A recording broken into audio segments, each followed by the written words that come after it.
one of the perhaps most common allegations or criticisms that non-Christians make of the Christian church is that the church is just all about money. How many of you have heard that? It's all about money. Now, of course, there are profiteers in and among Christians. There are those that would seek to gain financially from their role as clergymen or denominational leaders or Christians. We know that to be true. But when we look to the Word of God, we know the Word of God has a lot to say about money, so we're not afraid to preach about money. To not preach about money, to not talk about money, is to not preach the full counsel of God's Word.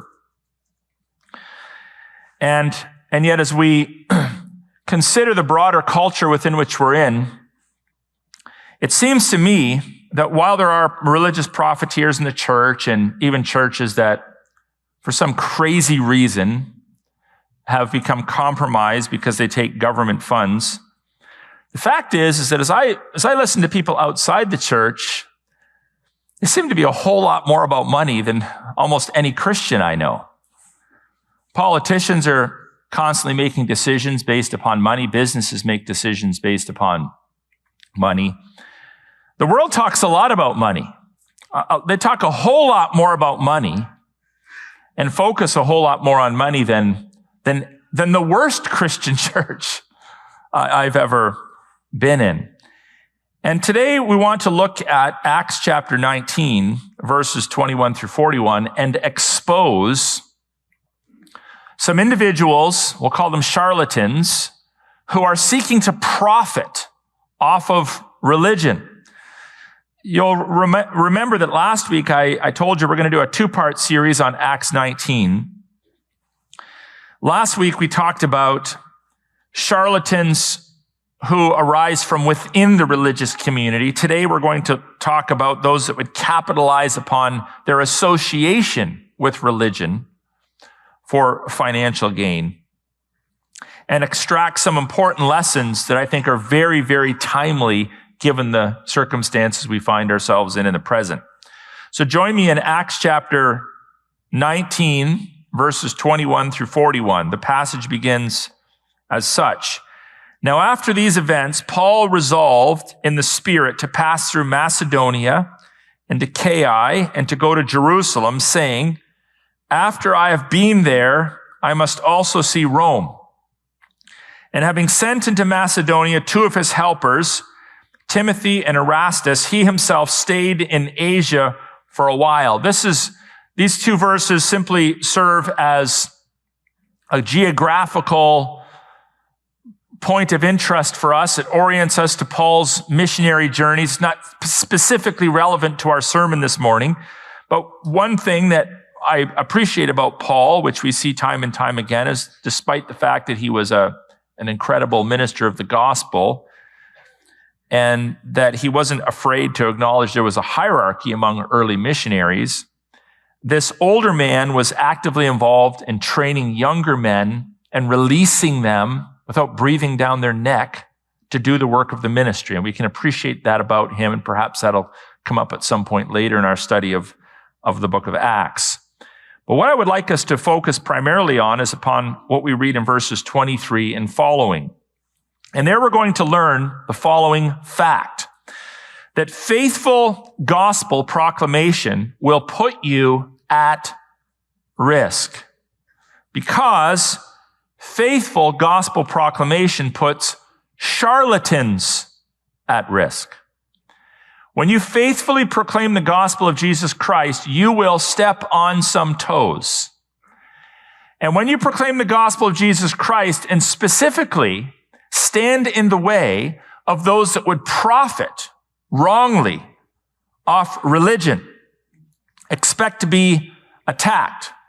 Why is this the case? Because sin is big business. If you want to understand anything about economics in a fallen world, you need to understand, first and foremost, that sin is very, very, very big business.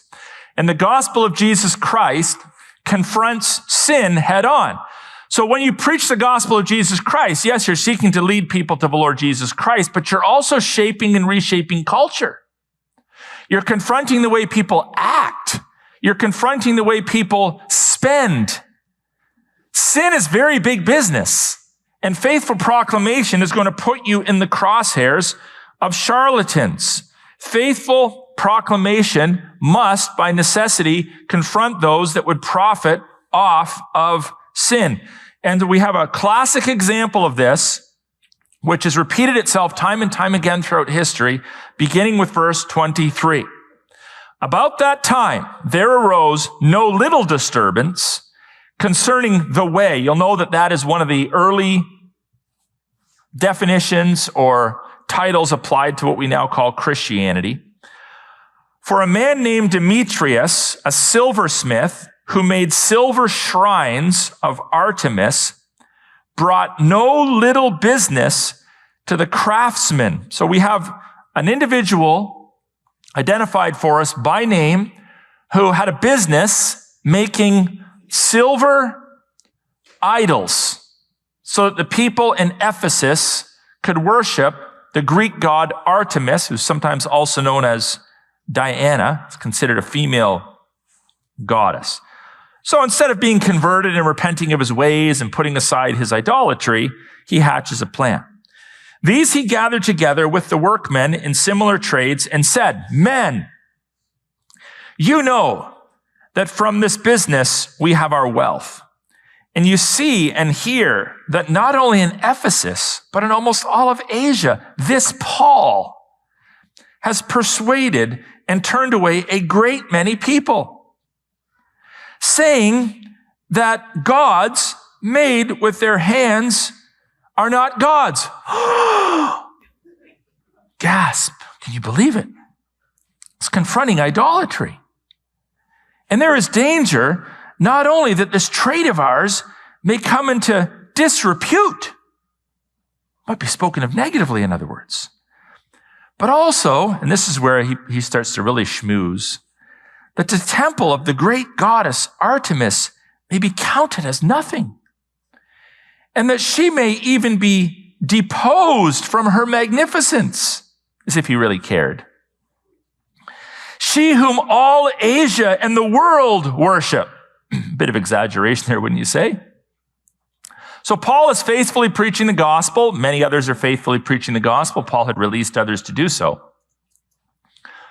But as he preaches against, for example, the second commandment, not to worship graven images, pretty basic stuff, he finds himself in the crosshairs of a religious profiteer. And so he gets all his buddies together and he identifies the financial implications of their choices. He diminishes this basic foundational truth, the second commandment, makes it look like what kind of a fool would not acknowledge there are a multiplicity of gods? Can you believe it? He's preaching monotheism. And then fluffs up and puffs up Artemis worship as if it's the be-all and end-all. So Artemis, as I mentioned already, was a Greek goddess, a pretty expansive Greek goddess. She had all sorts of, she was thought to have all sorts of powers over the natural world, over fertility, over childbirth, all sorts of things, over the hunt. And Demetrius made his living selling idols to people to worship this god. So the Christian preachers come in, and what are they essentially doing? They are affecting the profit margins. So because they affect the profit margins, the pagans gang up on them. And I think there are 2 or 3 notable accusations that they levy against the Christians. And I'm going to emphasize these, just kind of bring them out of the text a little more and put them in front of you, because it seems to me that these accusations in seminal form have been repackaged in the modern world, and it's the same kind of accusations that are often made against Christians today. The first one is that Christianity has a negative effect on their financial interests. has a negative effect on their financial interests. When you speak against lies, against tyranny, against whatever the ideology is of the day, we'll flesh this out a little bit more with some illustrations. A lot of people won't like it because it affects their financial interests. Secondly, one of the tactics of these individuals is by fluffing up, if you will, Artemis's reputation and making it sound, this financial profiteer is making it sound as if he actually cares about the religious side of things. And it's doubtful that he does. He's really just all about the money. But he's pretending, as much as Artemis worship is a false religion, he's pretending to be a devotee. But really, it's just about the money, the profit that he's making. And the third thing is he scoffs at what should be a very basic understanding of Christianity. He scoffs and ridicules the idea of monotheism, that there is one God, and frames it up as a problem. Monotheism is a problem. Polytheism, that's a good thing, but monotheism is a problem. And so he hatches a plan to deal with these pesky Christians, these fringe minority Christians, if you will. You'll notice that his argumentation is not intellectual. There's no religious debate. There's no true wrestling with the claims of Christianity vis-a-vis Greek goddess worship.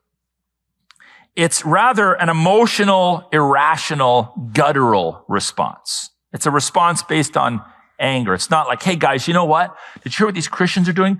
Let's put together a panel and debate them. Let's sit down and have a conversation. Let's try to understand where they're coming from. He doesn't want to understand where they're coming from because that would infringe upon their financial profits. Now, it's often been said that if you want to know what motivates the ungodly, follow the money trail. You've all heard that, right? Follow the money trail. And it's true because, as I mentioned earlier, sin is big business. Let's just think about this for a moment. Think of all of the industries that profit off of sin. Now, there are many industries that exist because of sin. Locksmithing, firefighting, physicians. In a broken world, there's many, many industries that exist because of the effects of sin. I'm not talking about those. I'm talking about businesses and industries that exist specifically to profit off of sin. There are many that come to mind. Strip clubs. They exist to profit off of sin. Cannabis shops. Weed shops. They exist to profit off of sin. Gender reassignment clinics. They profit off of sin. Pharmacies selling the morning after pill. They exist to profit off of sin. The abortion industry. It's big money to abort babies. They profit off of sin. Pornographers profiting off of sin. Some Hollywood films profiting off of sin.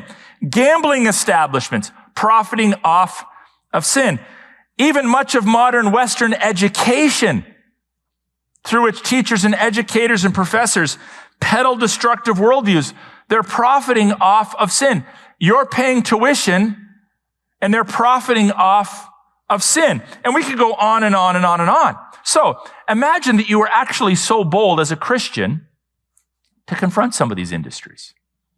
What do you think might happen? Well, what would happen if, God forbid, we spoke out against the porn industry, against the cannabis industry? People make their money there. Against the casino. Oh yeah, that's big business for Windsor. Like, let's not step on too many toes here. If we spoke against gender reassignment surgery, you might think, well, these are just clashes of worldviews. Well, they are.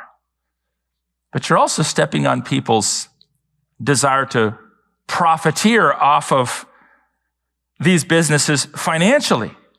I mean, imagine how angry they would get if you confronted their lies, their idolatry, their profits, if you put them out of business. Thank God, by the way, that the first weed store that opened in Windsor is now closed. I hope they all close down.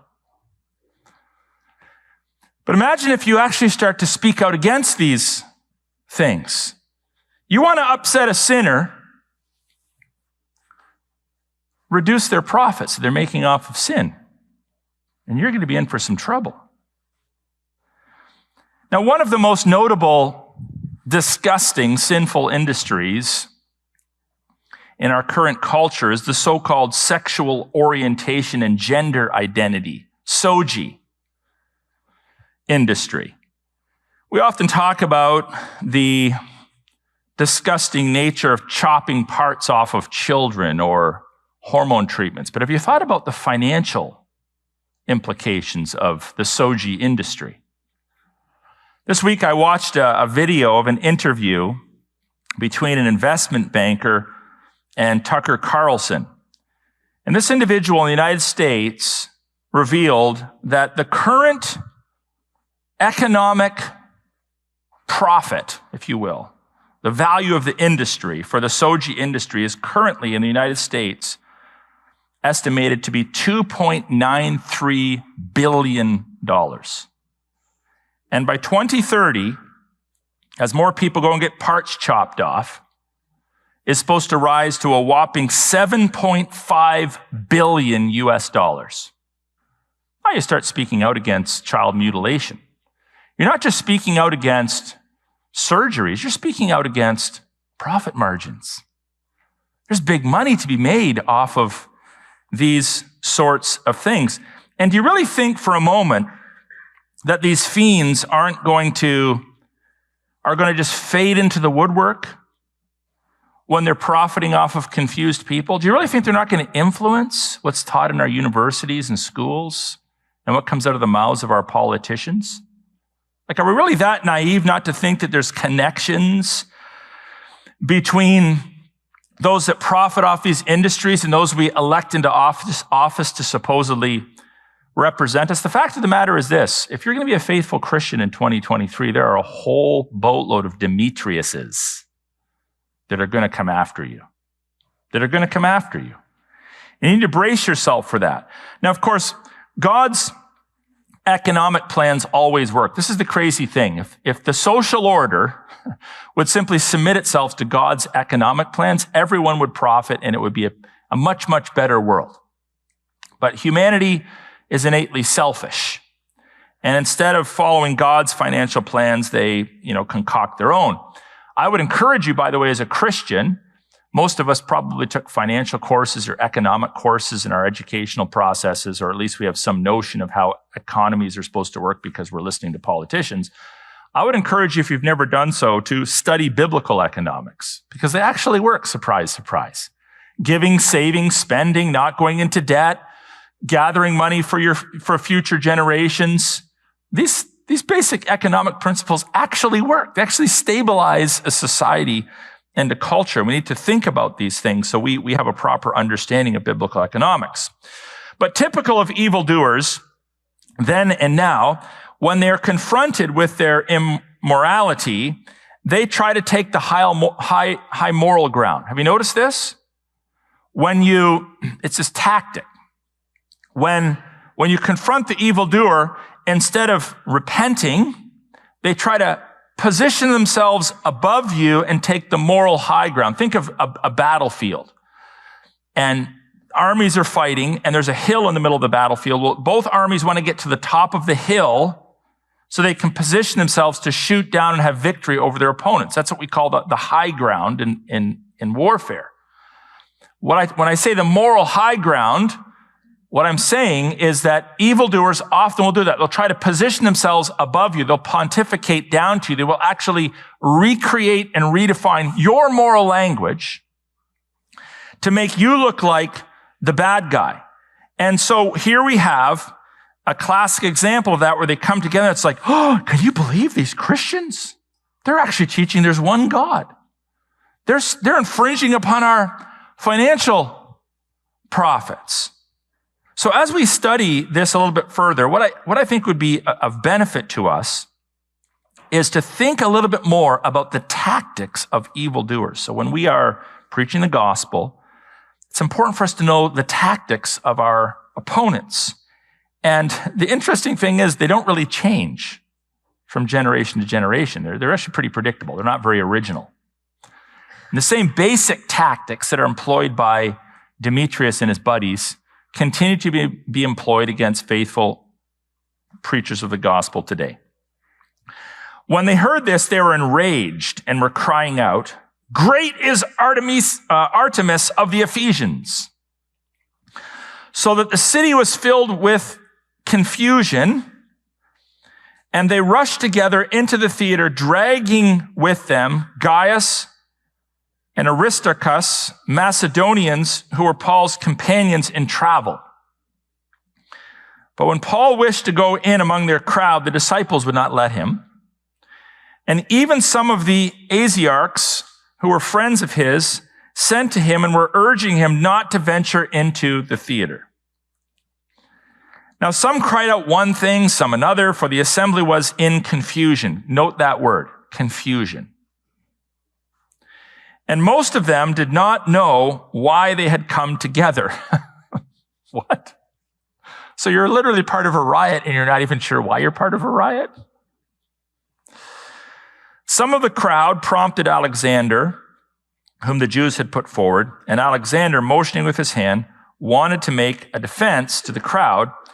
And when they recognized that he was a Jew, for about 2 hours, they all just cried out with one voice, "Great is Artemis of the Ephesians." So let's not listen to our opponents. Let's just keep shouting louder and louder the same line over and over again.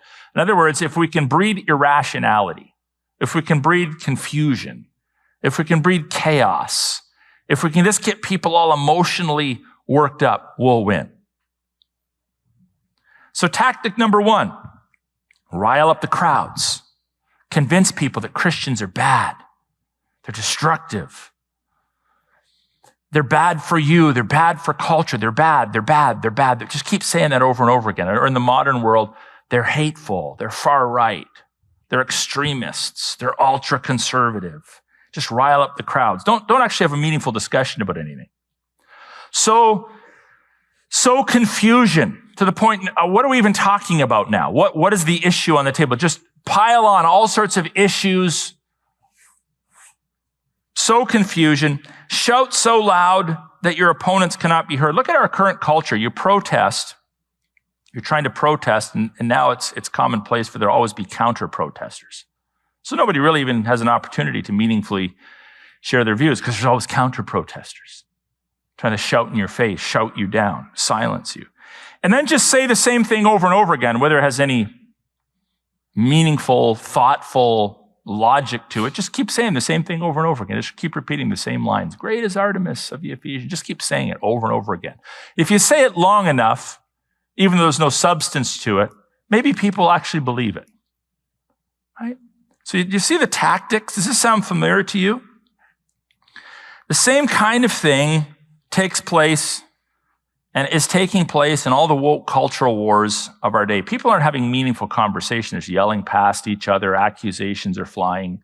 And our opponents love to take the moral high ground and make Christians look like they're really, really bad people. We'll come back to that. Now, of course, they finally grow quiet as a local politician takes the stage, because everyone wants to schmooze with the politicians, right? Who interestingly holds their views, but he's a politician, so he's playing both sides. And he suggests maybe the courts are better places to settle these disputes.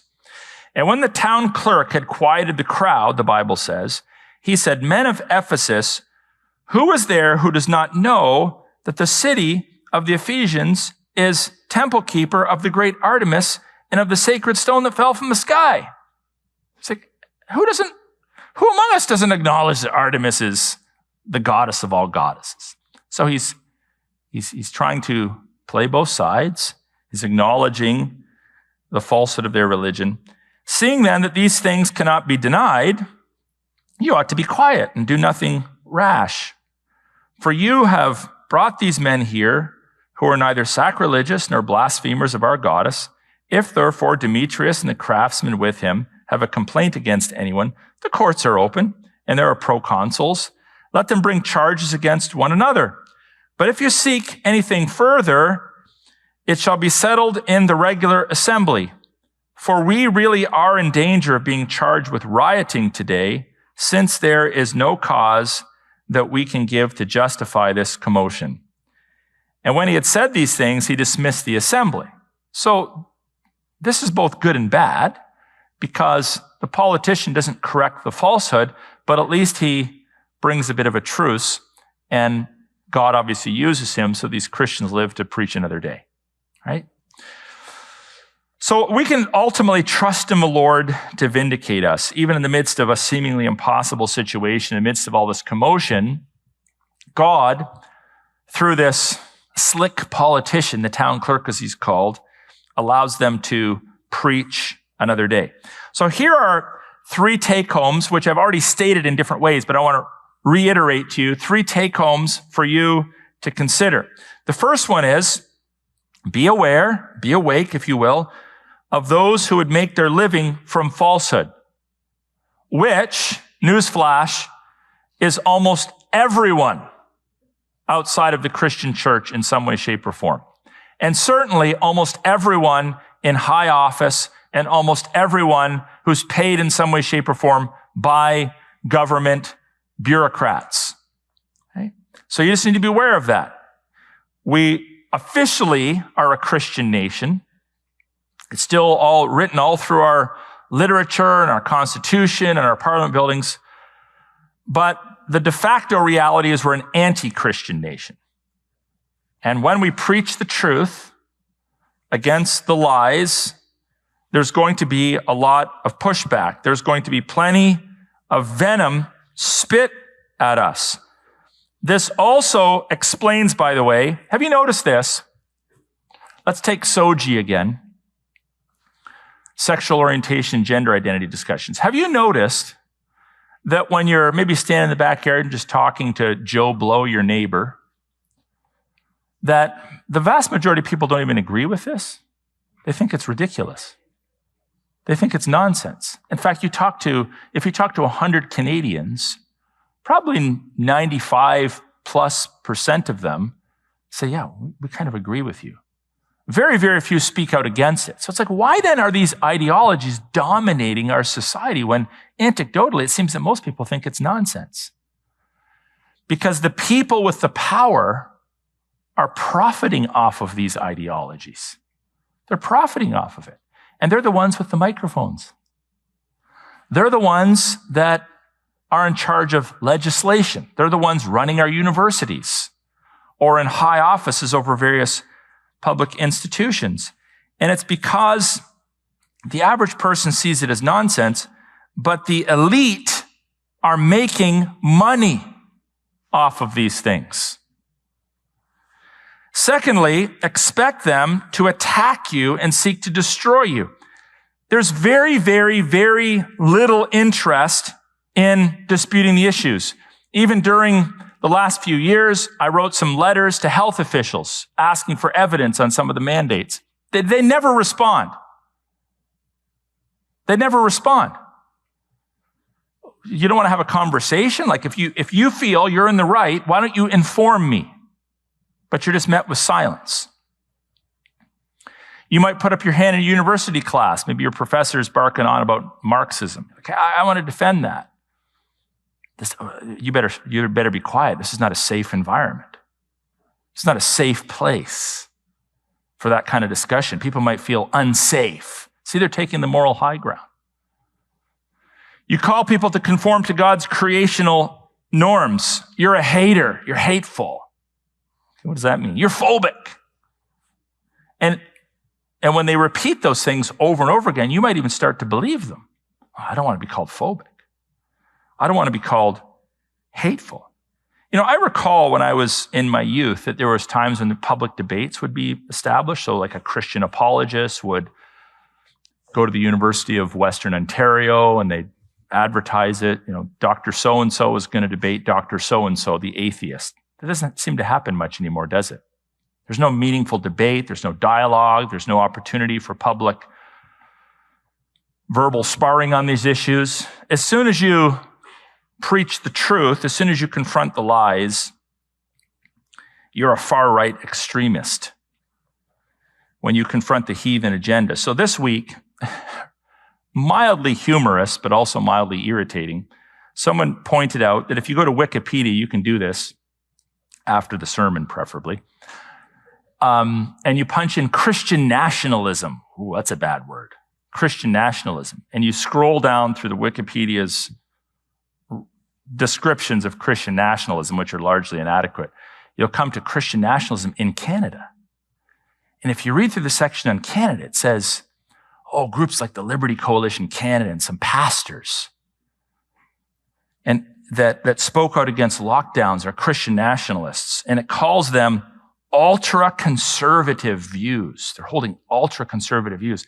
And then when you click on the footnote, an article opens, and guess whose picture's in it? Along with some other politicians. So you're an ultra-conservative views. It's one thing to have conservative views. It's one thing to be far right, but imagine being ultra-conservative. Ooh, scary guy. He's probably a Klan member too, right? And this is the kind of rhetoric that we see in our culture. Rather than having conversations about it, I'll debate you. I'll have a conversation about these issues. I podcast. You can pick my podcasts apart. No. This guy's a bad guy. He's dangerous. Because guess what? He holds to views that people have held since creation up till about 10 years ago. But you see how culture is moving in this direction? Someone said to me this week, I can't remember who it was. In the last 10 years, that which most of humanity and even all the major world religions have held to be true. For example, there are men and women. In the last 10 years, suddenly you're a lunatic. You're ultra-conservative. You're an extremist if you hold those basic views. It's like, are you kidding me? Thousands of years, and just the last 10, we decided to change it up, and we're the nut jobs? But we should expect more of that. And I suspect, whether it gets better or not, I don't know. There might be reformation or reform. I pray for it. I hope for it. But it'll probably get worse before it gets better. So be aware of it. And don't let it slow you down. Spot the lies. Third, we can be assured that God will vindicate all of those of us that are faithful to the proclamation of the gospel, his messengers. Not just preachers, but all of us who stand for truth and righteousness. He'll either do it through civil leaders. Once in a while, you'll have a civil leader that says, you know what, let's just calm things down and let's take this to the courts, and the courts will decide. Now, of course, we know that courts don't decide what's right and wrong. God's laws decide what's right and wrong. So whether you win or lose in the courts doesn't mean you're right or wrong. But it is kind of nice when the courts on occasion do side with that which is right. And that's what we hope and pray for, even in our attempts to see judicial reform. So either through civil leaders or courts, or through the miracles of God, which we see time and time again in Acts, or ultimately in heaven. So at the end of the day, guess who wins? The church wins. And why do we win? Because Christ wins. So in spite of the angst of the moment, the anxiety, the challenges, the difficulties, we can be assured that God will vindicate us. So don't make the mistake of backing down. Do not back down. Persevere, be faithful, preach the truth, and let God do what he is going to do. You see, we serve a good God, and he is in control of all things.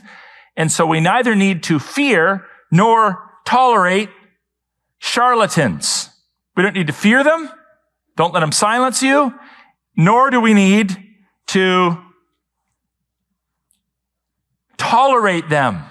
We should speak the truth against the lies. So I want to encourage you as you enter into another week, battling it out for the Lord, never back down.